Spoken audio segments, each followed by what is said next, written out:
So how do you detect a song on iPhone? Let me show you how it works. If you're new here, most definitely subscribe so you don't miss tutorials and videos like this one.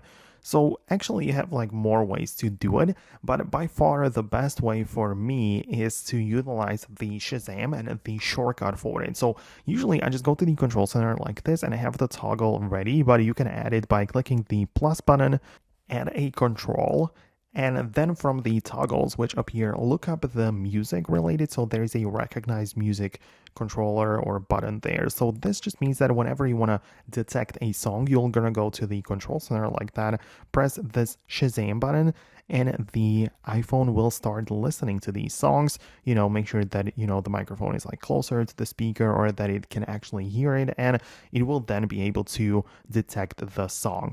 Of course, it is using the Shazam app, which should be pre-installed on the iPhone. If not, you can get it from the App Store. And of course, you can open up the Shazam app and just click the button and try to recognize the music like that. But I just wanted to mention that having the control or the shortcut in the control center like that makes things much quicker and easier to use. So that's how I like to do it, and that is my favorite way of detecting songs on the iPhone. So let me know what you think below.